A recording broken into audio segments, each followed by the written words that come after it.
Yes. Yes.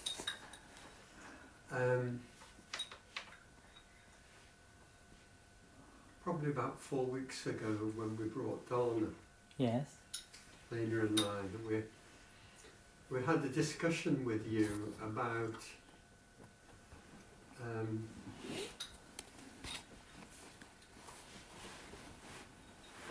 whether the teaching on attachment extends to attachment to the Buddha's teaching and practices. If I remember rightly, to the exclusion of anything else. And we had a sort of, as I recall, quite humorous conversation about that. I just wondered if you'd say something about that was helpful and not humorous.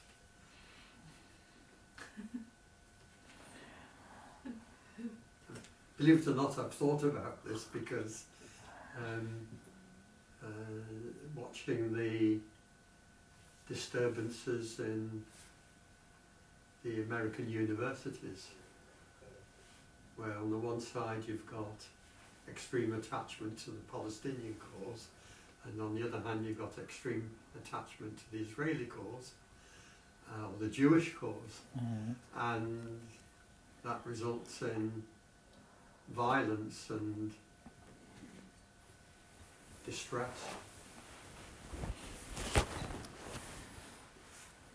Can we leave that for other time? If you wish. For other sessions. Yeah. I want to concentrate this on Anapanasati more. Sorry, I thought you were inviting any questions. I'm trying to not to deviate a couple of days now, a couple of sessions.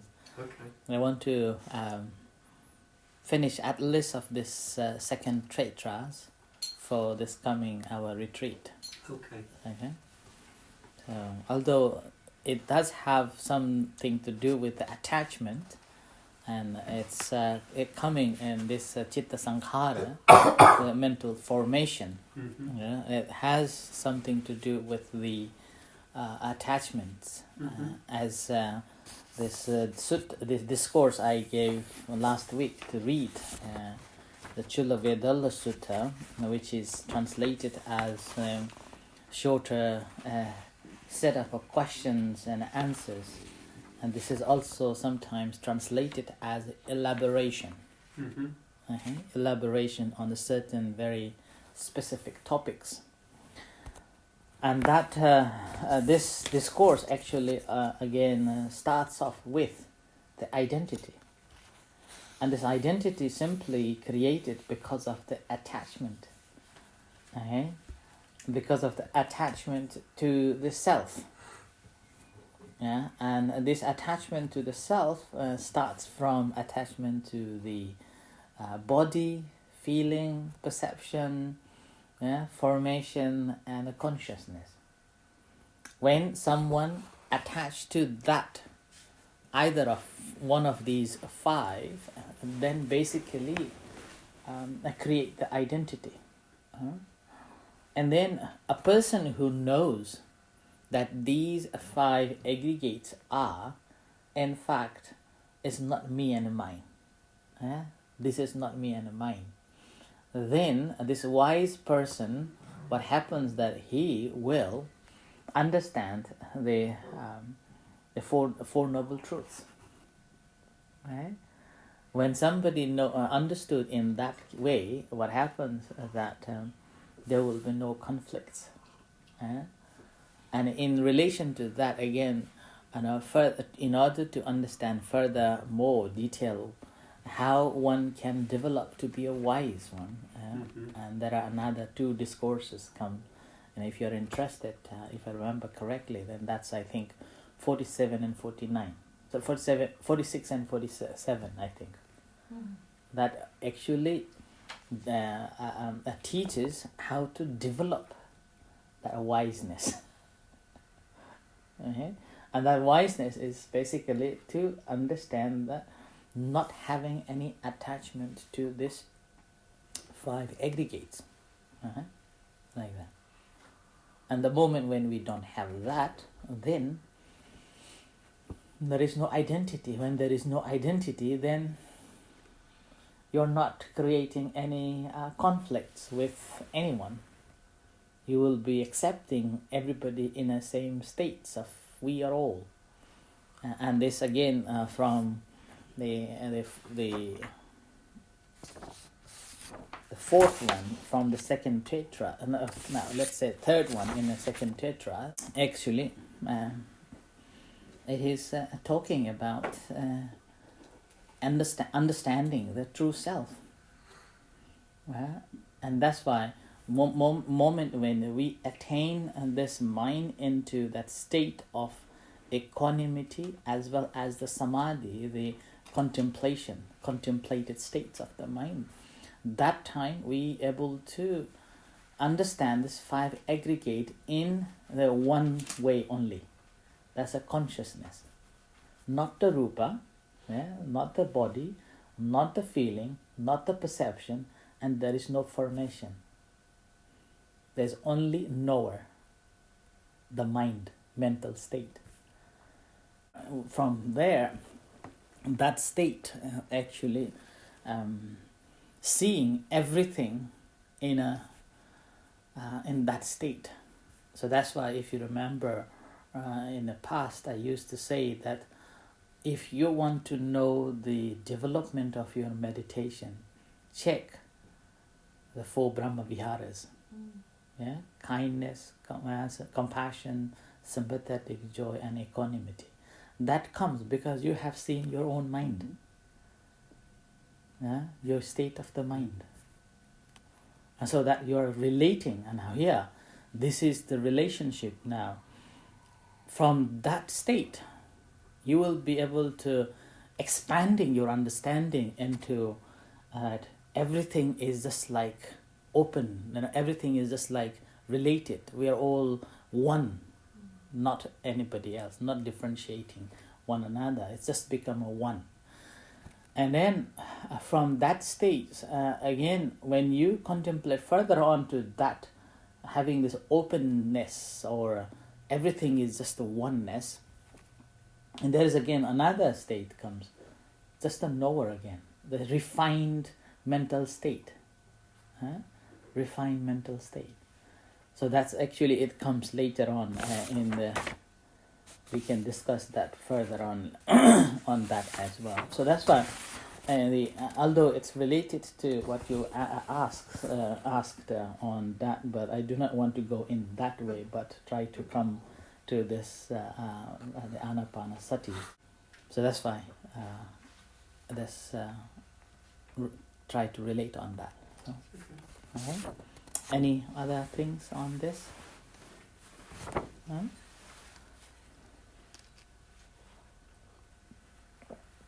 Right, so if not, then let's do the chanting first. Ida bhikkhu aranyakato va rukhamulakato va sunyakarakato va nisidati pallankang apuchita va uchumkayang panidhaya parimukhang sating upathapeta va so sato va atsasati sato va patsasati Dikhang va hatsa santo, dikhang hatsa sami dipachanati, dikhang va patsa santo, dikhang patsa sami dipachanati, rasang va hatsa santo, rasang hatsa sami dipachanati, rasang va patsa santo, rasang patsa sami dipachanati, Sabba kaya patisangveti asasisami tisikhati Sabba kaya patisangveti pasasisami tisikhati Pasang bhayang kaya sankharang asasisami tisikhati Pasang bhayang kaya sankharang passasessamiti sikkati, piti parisangvedhi, asasessamiti sikkati, piti parisangvedhi, passasessamiti sikkati, sukha parisangvedhi, asasessamiti sikkati, sukha parisangvedhi, passasessamiti sikkati, Cittasankhara parisangvedhi, asasessamiti sikkati, Cittasankhara parisangvedhi, passasessamiti sikkati, passanghayang cittasankharang, asasessamiti sikkati, passanghayang cittasankharang, passasessamiti sikkati, citta parisangvedhi, asasessamiti sikkati, citta parisangvedhi, passasessamiti sikkati, abhipamodayang cittang, asasessamiti sikkati, abhipamodayang cittang, passasessamiti sikkati, samadahang cittang, asasessamiti sikkati, samadahang cittang, passasessamiti sikkati, vimochayang cittang, asasessamiti sikkati, vimochayang cittang, passasessamiti sikkati, aniccanupassi, asasessamiti sikkati, aniccanupassi, passasessamiti sikkati, virakhanupassi, asasessamiti sikkati, virakhanupassi, passasessamiti sikkati, nirodhanupassi, asasessamiti sikkati, nirodhanupassi, passasessamiti sikkati, padinisakkhanupassi, asasessamiti sikkati, padinisakkhanupassi, passasessamiti sikkati. Okay. So within this Anapanasati, we have been working at the moment on the second tetra, which is the contemplation of a feeling. On that, we have gone through the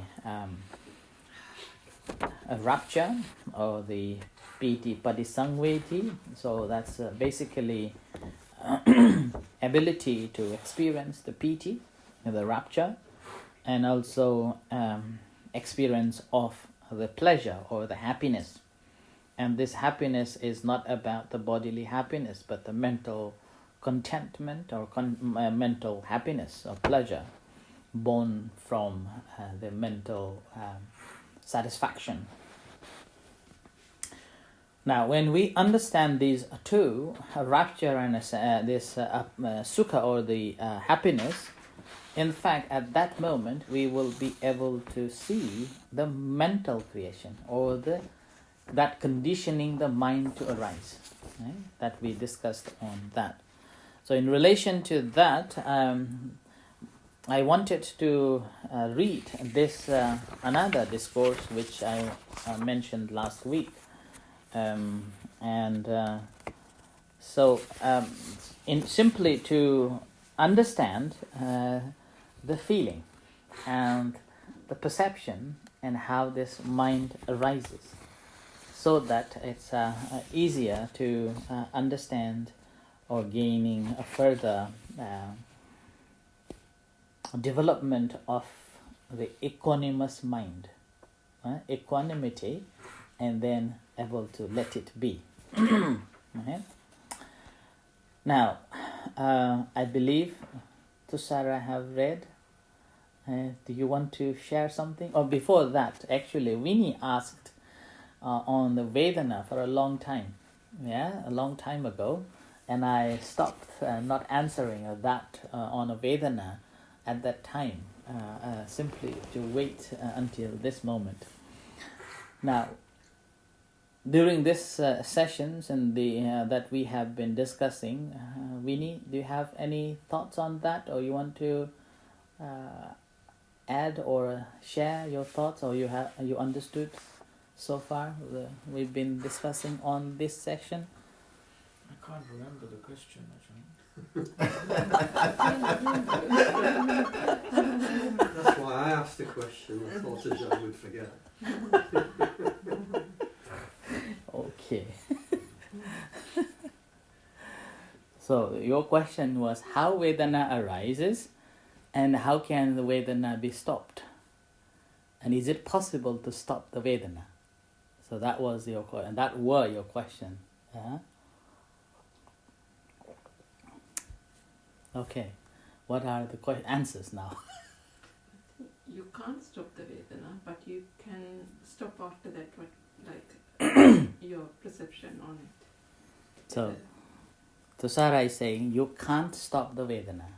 Yeah, it's like when the Chakku Vinyana and the Tinnam Passo, that when the Spasha and it, after that doesn't develop after that. Vinny?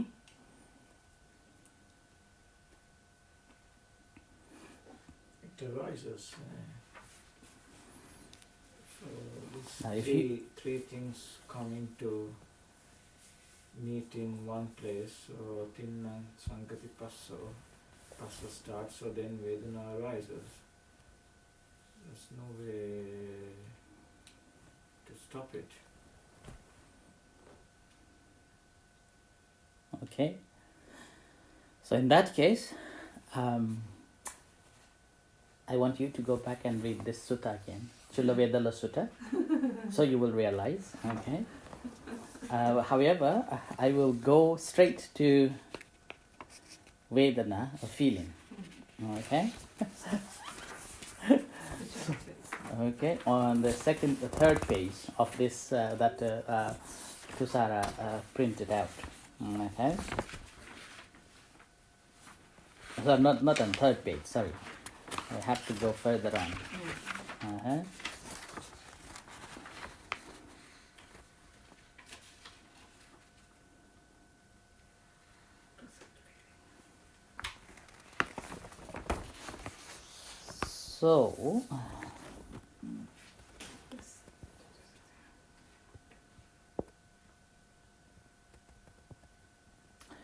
So here it says, now lady, what are fabrications?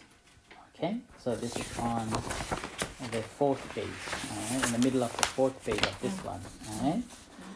So here Visakha asks Dhammajina, saying, what are fabrications? Or basically formation, or conditioners. Okay, so Sankhara. And here it says, these three fabrications, friend Visakha, bodily fabrications, verbal fabrication, and mental fabrications. Then further on it says, but what are bodily formations? What are verbal formations? What are mental formations? And then Dhammajina answers saying, now remember, the bodily formation we have discussed in the first tetra. Okay?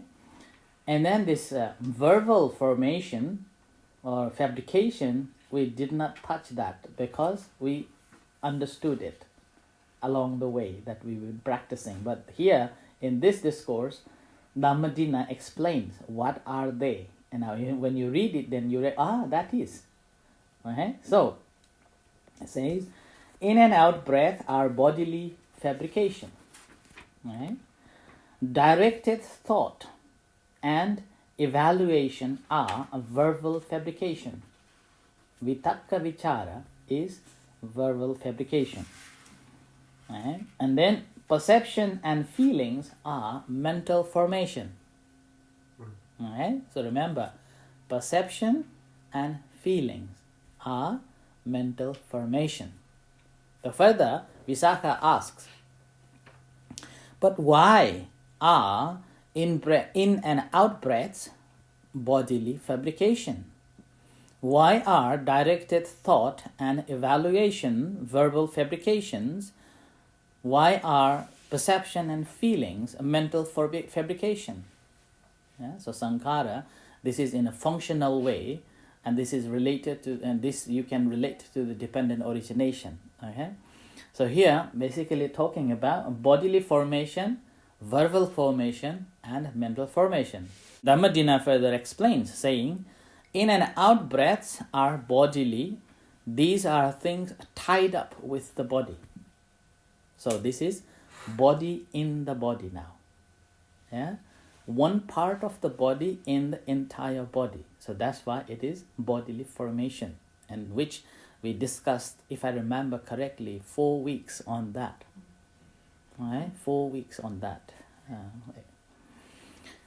And that's why in and out breaths are bodily formation. Having first, now here the verbal formation, having first directed one's thoughts and made an evaluation of that thought, one breaks out into speech. See? So you have to think about something, and then you are evaluating. Only then you will speak. Otherwise you can't speak. So that's why this initial stage, which sometimes may find very awkward, you're still thinking how you call it a verbal formation. So that's the initial stage of how the words formed. So that's why it is known as the conditioner to form the verbal formation. Okay? So that's why this thoughts and evaluation are the verbal formation. Okay? And that's why directed thought and evaluation are verbal fabrications. Perception and feelings are mental. These are things tied up with the mind. Okay? With the mind. That's why perception and feelings are mental fabrication. Okay? And now further on, so Visa asks, now lady, how does the attainment of the cessation of a perception and a feeling comes about? Right? So cessation of perception and feeling comes about. That means you can stop feeling. So when you attain the fourth jhana, oh, I see. That moment there is no feeling, there is no perception. Okay. See? So here now again, here Dhammadina answers. Listen carefully. Okay? The thought does not occur to a monk as he is attaining the cessation of a perception and a feeling that I am about to attain the cessation of a perception and feeling, or that I am attaining the cessation of a perception and a feelings, or that I have attained the cessation of a perception and feelings. See? Instead, so she further said, instead, the way his mind has previously been developed leads him to that state. Yeah? Previously developed, that leads to in that state of cessation of perception and feelings. The reconditioning. Is that what it means? Not reconditioning, it's settling. Yeah. So it's like there is that's why you have to understand the piti and a sukha. Yeah? So you experience the rapture, and then so the analogy would be you were very thirsty and you drank the water, and then you feel so satisfied. When you're satisfied, there is nothing else to think of now. So mind is completely settled. And that state is called a samadhi, right? Concentration. And this state, now, what you are going to develop is the equanimity. So So that's why the fourth jhana comes in. Equanimity and ekakata. Okay? So that state, basically you have developed.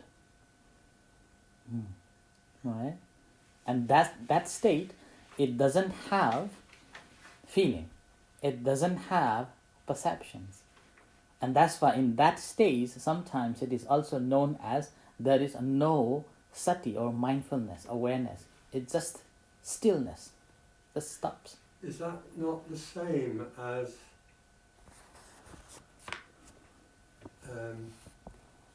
developing the conditions for that to happen through the practice? We worked on that, like paying attention to the breath, and then as our mind settled slowly, and then with that settlement we experienced the piti and then the sukha. So because of these, we are attaining this state. No, So that's why Dhammadina is saying here that I am about to attain. Right? I'm about to attain the cessation of a perception. So you cannot, if the condition is not ripened yet. The conditions have to exist for that to happen. It's like you, in order to go to the Aberdeen city, you have to have some form of traveling vehicle. So you are having those vehicles, and after you have gone on it, eventually you arrive like that. Right? So that's like a piti and a sukha is like a one vehicle. And you're taking, and then you arrive there. Right? So that's why this is there. Right?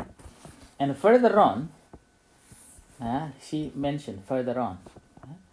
But when a monk is attaining the cessation of a perception and feeling, cessation, so it can be no feeling. Okay? It can be end. So cessation of a feelings and perception, which things ceases first. Sorry, now this is again, Visakha is asking. Which one ceases first? Okay. First, a bodily fabrication, or verbal fabrication, or mental fabrication. Now, what do you think?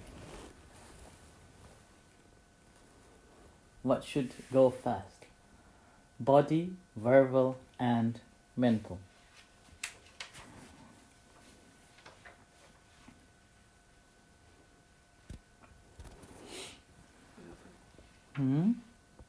So, now Dhammadina, sorry?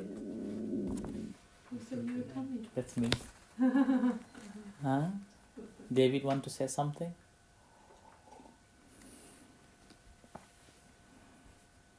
No, it's okay.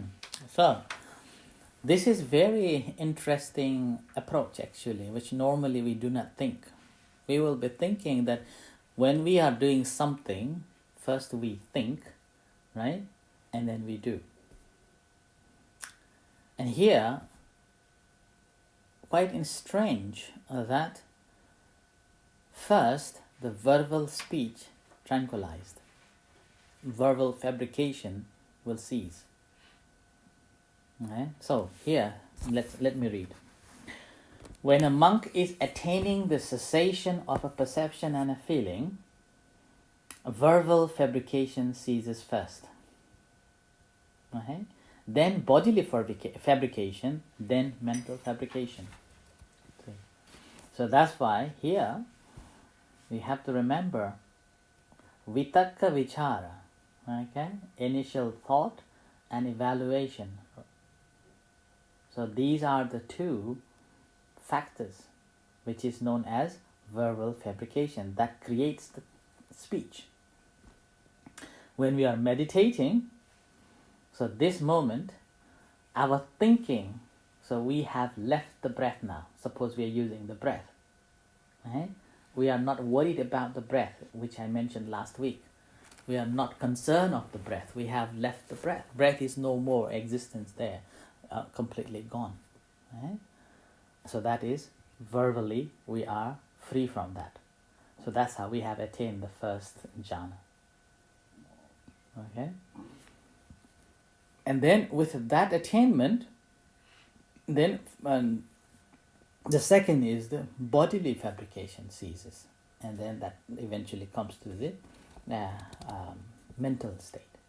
So bodily, now it's like you are still working with it, still there, presence, the breath is still present there. You're thinking, that's why there is a feeling and a perception, and an engagement is there going on. And then once that finishes, then comes to the mind. So that's why we have come to the stage of the mind, mental fabrication. Now again, let's go to this sutta again. Now, lady, how does emergence from the cessation of a perception and feeling comes about? The thought does not occur to a monk as he is emerging from the cessation of a perception and a feeling that I am about to emerge from the cessation of perception and a feeling, or that I am emerging from the cessation of a perception and feelings, or that I have emerged from the cessation of perception and a feeling. Instead, the way his mind has previously been developed leads him to that state. And further it says, but when a monk is emerging from the cessation of a perception and a feeling, which things arise first? Bodily fabrication, verbal fabrication, or a mental fabrication? And then Dhammadina answers, when a monk is emerging from the cessation of a perception and a feeling, mental fabrications arise first. Okay? And then bodily fabrications arise, and then verbal fabrication arise. Is it it's come out of jhanas? jhana? Yes. Okay. Yeah. So, similarly, you can think of it. Suppose you've been waking up, let's say 6 o'clock in the morning, right? Every day. Initially, you will set up a clock. Yeah, I will wake up 6 o'clock, right? So, you will be in a deep sleep, and then when clock rings, and you wake up, right? And it goes on, and you repeatedly doing again and again and again and again. It comes to the stage that you set the alarm, but you don't have to wait for that alarm. You wake up automatically. And you can't prove, or you can't analyze why. It just happens, right? And that's the same stage of the this jhana, that in the initial stage, it will be like that. You can stay as long as you wish, and then it just come out from it. And in the meantime, you can go back again. So that's why in a practice of a jhanas, if I remember correctly, there are four or five ways of practicing. There is no confusion of it, that you can go back and then come out again. But you do not know, you do not fix it, that okay, this is. When it's like you've been practicing in that way, like a 6 o'clock, so it just turns up at 6 o'clock, like that. So that's the jhana. That's coming out from the jhana. And when you come out from the jhana, so when you go into the jhana, vitakka vichara, your thought process, your thinking of the objects is gone to begin with. Whereas you're coming out from the jhana, so first the mind has to awaken up. So mind has to wake up in order to get the other thinking to process. So when the mind wakes up, then again, in order to think about, or in order to speak about, so need some form of objects to be. So that's why here, when you come out, mental, physical, and then verbal. Formation that arises. Okay?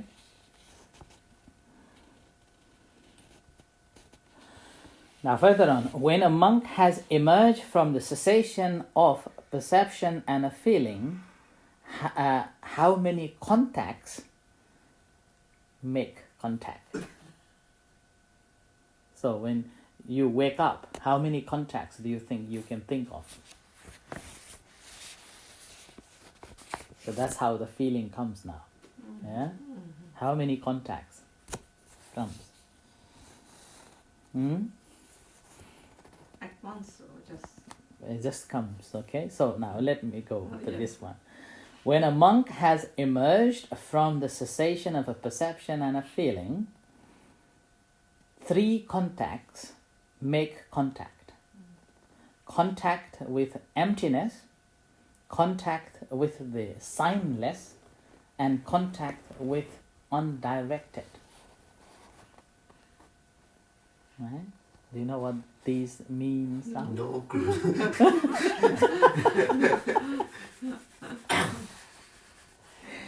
Now, this is not talking about coming back to the worldly affairs now, worldly life. It is talking about the higher jhanas. After 4 jhanas, what are the other 4 jhanas? You remember?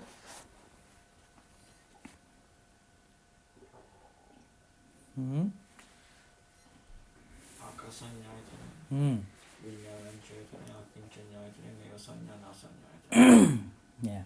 So that's going into that state.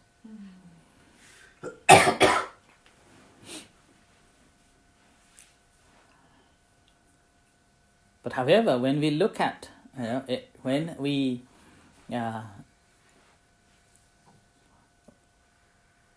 explain in our terms, emptiness is, it's like when you wake up and you don't have any thinking at all. It's just empty of any objects or empty of anything. So that is emptiness. Is that the same as another term, non-self? It's not about non-self yet. There is still a self there. So that's why there is an emptiness. You're experiencing the empty mind, in a way. Yeah? Empty mind. And this empty mind or existence of the experience of this empty mind is the moment that when we wake up and suppose you are on holiday and then you don't have to worry about the work, you don't have to worry about cooking, you don't have to worry about anybody. Right? And at that time your mind is so fresh and so still and nothing to worry, nowhere to go, that state of the mind. So this you can observe in your daily life as well. When you wake up in the morning, try to observe your mental state, and then you realize how empty this is and how things come into existence. And when this something comes into, then that is the sign. Okay, that's called a nimitta. But this nimitta, although the translation is a sign, but very different signs. Okay? It just emerges in our consciousness like a first thought. Okay, it's like a first thought. The sign arises, and then with that sign, what happens that we will, at that state again, it arises, but we do not know what is it for. And after we have recognized it, so here comes now we recognize the feeling and perception, and comes in, and then we direct that thought into this or that. So that's why, I need to wake up, to wear my clothes, or go to the toilet and do things. So we engage into that thought, that sign, that undirected sign that arose in the early morning. So that's the, I remember many times actually, when suppose you go to sleep, and then you go to sleep, and you're using meditation, and you sleep, sometimes you recognize like a belly folds and you go on sleep, and then when you wake up in the morning, what happens that your mind is so still, and mind doesn't have anything at the time, and then suddenly some thought signs comes, and then your thought grasp it. At that moment of grasping that thought, now these thoughts often I have experienced comes to the reality. Right? So that's why whenever in the morning, I suppose I'm going to sleep, and then in a meditation, I got to be very careful when I wake up. Because what do you mean going to the reality? Sorry? What do you mean by going to the reality? The wake up? Like coming to true. Uh-huh. Coming to be true. Like that. So that's why I got to be very careful of that first stage of the mind. So that's in worldly terms of this experience. After we come out, we experience these 3 contacts. Whereas in the jhanic term, then that's going into the further 4 other jhanas going into. And that's again possible of experience in our worldly term as well. Again, if I give you an example, I did mention before we meditate, I forgot to watch the time. Oh, okay. I did mention during our reflection that before meditation, it's an experience of the openness. So everything becomes so wide open, and your mind simply, the term I can think of like in a Pali term, the akasa, it's like so empty or open and spacious, like that. And then when you withdraw yourself back and watch that feeling or that experience, then you realize, oh, this is simply because I am aware. That's how the consciousness, the vijnana. So you become aware of your own awareness, and this awareness is so pure, so subtle, and it's like in a darkness you just manage to have a spark of the light, like that. Which state that happens? This the vijnana jayatanas that come. So that's like in this way. Is it after the emptiness? Yes. That's emptiness is the sunyata dharma. No, here it's not in a practice when the sunyata is in a way it's called the nibbana, one way of nibbana, but not complete nibbana yet, right? And the Pali term can be like a kanika nibbana, the momentary attainments. So that is, so in this, actually in that stage, the one can attain this, not can experience this nibbana. So that's why it's called that's why here it's a vimutti. The word vimutti comes. So the sunyata and this the emptiness is related to in that stage here.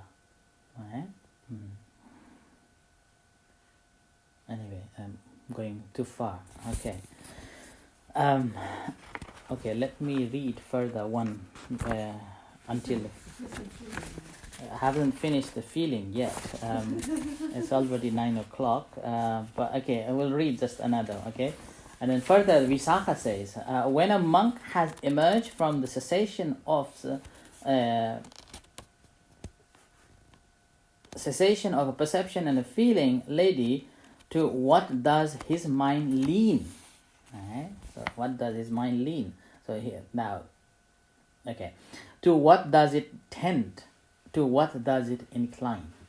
Okay, so when you come out from that, where this mind will go, and then Dhammadina says, when a monk has emerged from the cessation of this friend, his mind lean to seclusion.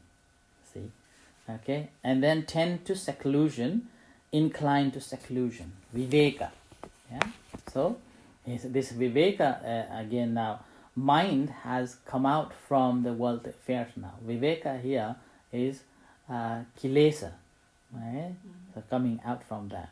And then further on, so now Visakha is asking further on, saying, how many kinds of feeling are there? When you are in seclusion, how many kinds of feelings are there? Right?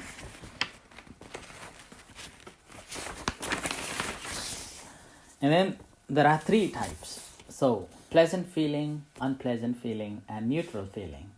And then he says, what is a pleasant feeling, unpleasant feeling, and a neutral feeling? So, whatever is experienced physically or mentally as pleasant or gratifying is a pleasant feeling. Right? And obviously the opposite of it. And then the neutral. And then further on he asks, and in what way is a pleasant feeling pleasant? So, he's asking, pleasant feeling, in what way is pleasant? And what unpleasant. So, and she says, pleasant feeling is pleasant in remaining.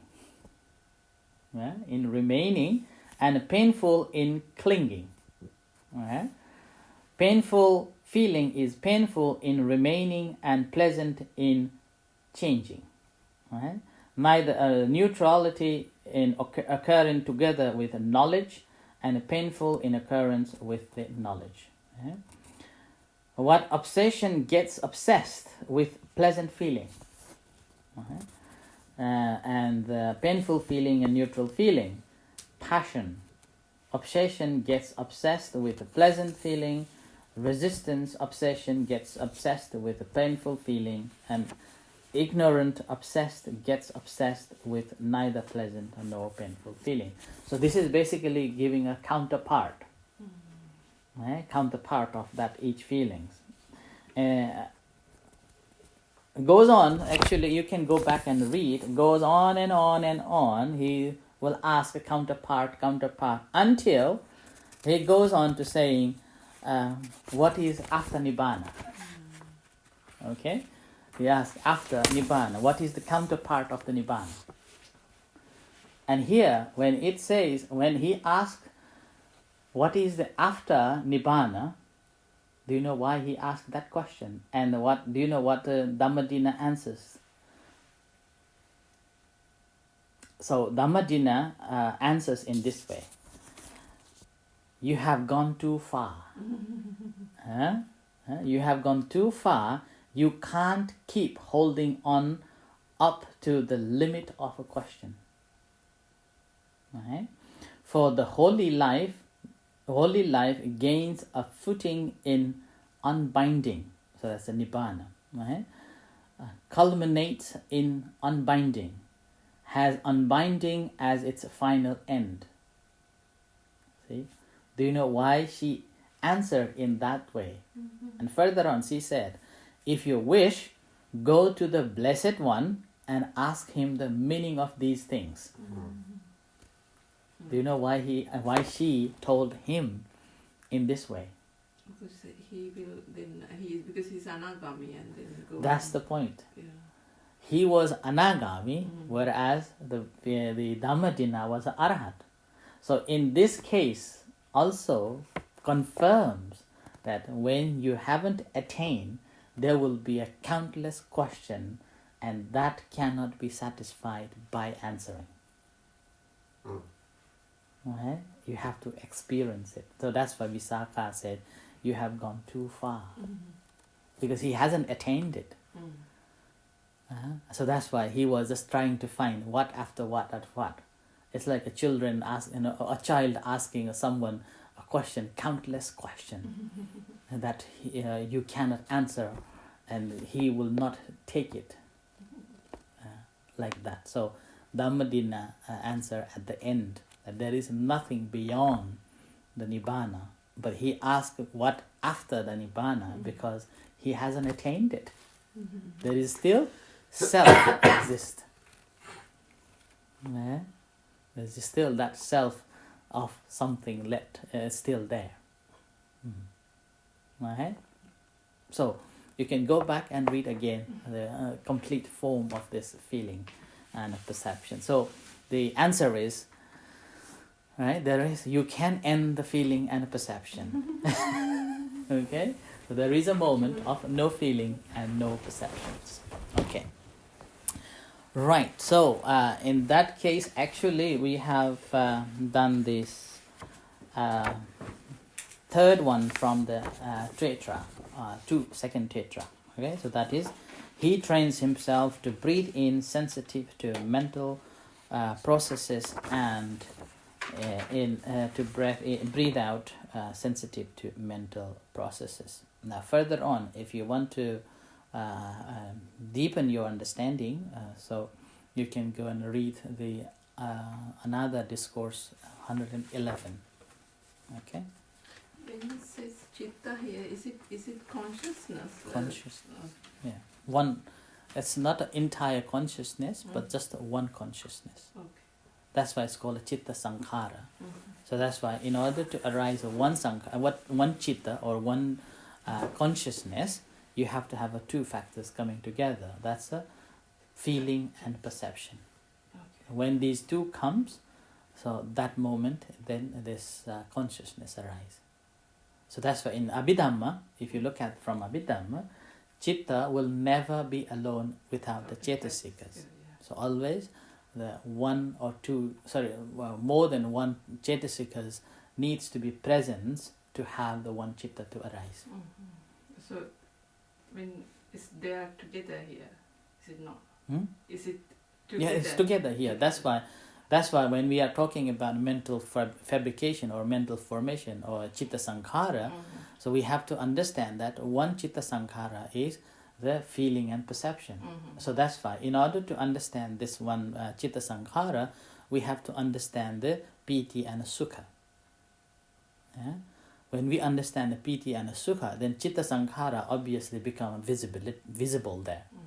But if we haven't understood or we haven't experienced this, then still what is this? So we still have to go back to the feeling and perception like that.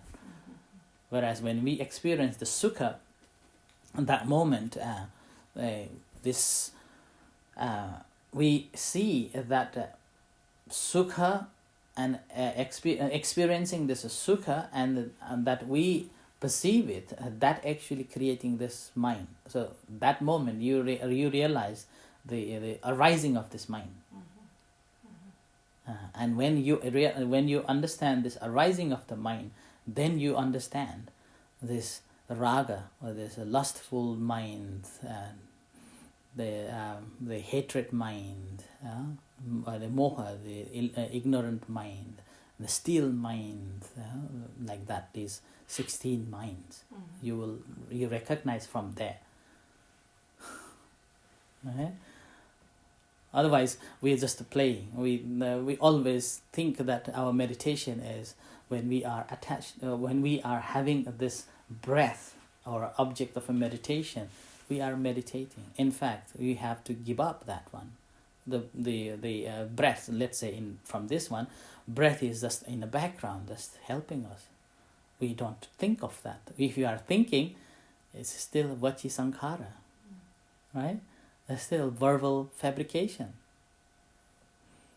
We haven't gone away from that. And when we haven't gone away from it, how can we recognize the mind? When we can't recognize the mind, we haven't understood the rupa, nama and rupa. Right? We are still bound by this nama and rupa. We are still mingling or holding on to this nama and rupa. But now when we recognize the creation or arising of this consciousness, then what we understand, the whole 5 aggregates, because we have worked on a body, form, materiality, and then now we are working on these 4, particularly 3 factors, the feeling, perception, and formation. So all these 3 settles. When all these 3 settles, what happens? The only consciousness. And this consciousness, again, we able to recognize, actually this arises because of these three. See? And that's how we understand the five aggregates. And when we understand that one, then we recognize the true reality of our own mindset. And that's how we withdraw ourselves from having any attachment to these five aggregates. Yeah? What's the Pali word for perception? Perception, sanya. Sanya. Yeah. So that's why in this case, when we understand this Cittasankhara, actually this moment we have understood the five aggregate in its true nature. That's how we can practice now gradually towards the vipassana from there. Although it's not yet, because now after that the Cittanupassana, the third tretra, is basically familiarizing or studying the nature of the mind. Studying nature of the mind, or character of the mind. And when we understand the character of the mind, now we don't need to worry about vipassana now. We have seen it in true nature, right? Like that. So the first tetra, we were looking at the materiality and how material things arises. Yeah? Working on that, and now we're working on a second tetra, basically working in order to know this mind, how this mind creates. And when we, in the third tetra, basically we are working with this mind, understanding the nature, the character, the functionality of it. And then when we understand in its true nature of this mind, what is the true nature? Anicca. Yeah? So it change. So that's the third, the fourth one, starting from anicca-nupassi. And what is the purpose of practice? What is the purpose of knowing this anicca? So basically, to feel that this is not me and mine, this passion, viraga-nupassi. What is for that feeling? Nirodha-nupassi. This is going to be going away, cessation of this. And things that is going to end, why should we worry? Patinisaka, give it back to the nature, let it go, let it be. Why worry? See, like that. So that's why the sequence is in this way. We are working. But once we have understood all, one understanding comes all in one way. So that's why initial practice is very important.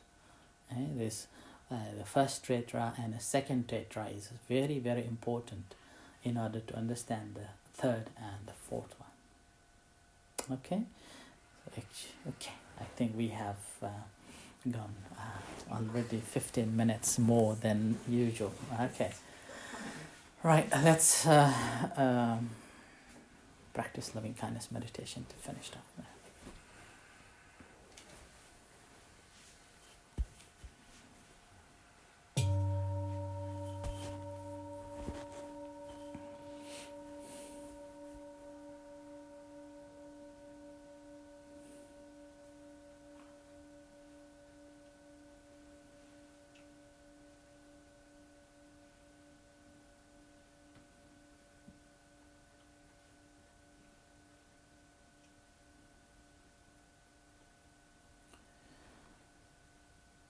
So spend some time on the breath and relax and calm yourself down.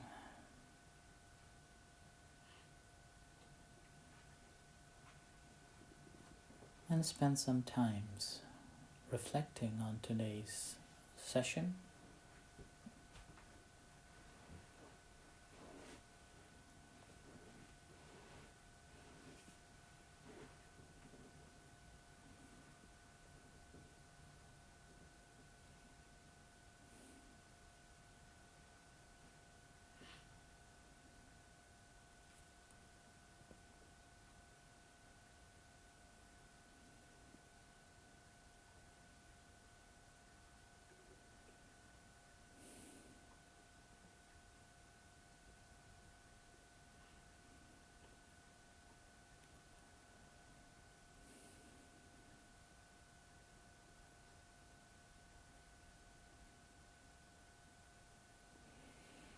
And practice loving kindness meditation. So bring into your mind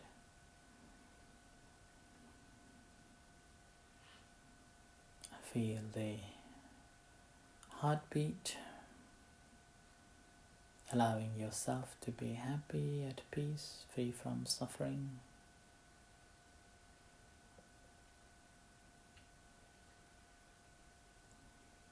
Mentally may recite, may I be well, may I be happy, may I be at peace, may I be free from suffering, may I be able to maintain my happiness, may I be liberated, liberated.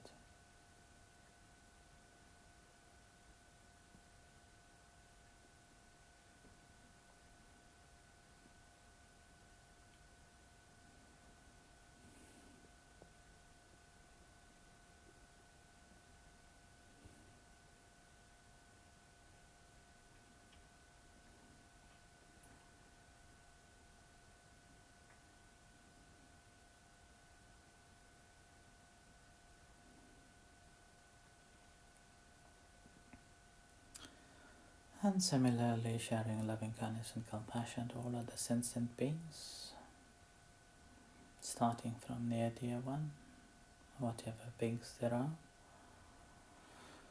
May they be well, may they be happy, may they be at peace, may they be free from suffering, may they be able to maintain their happiness, may they be liberated, liberated.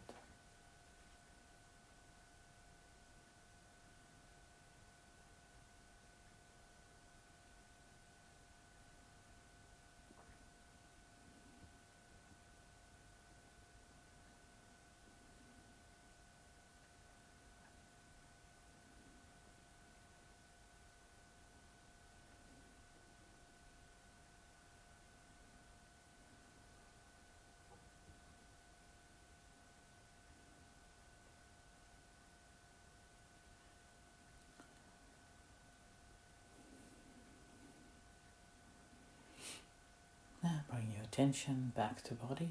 Feel the sensations in your body.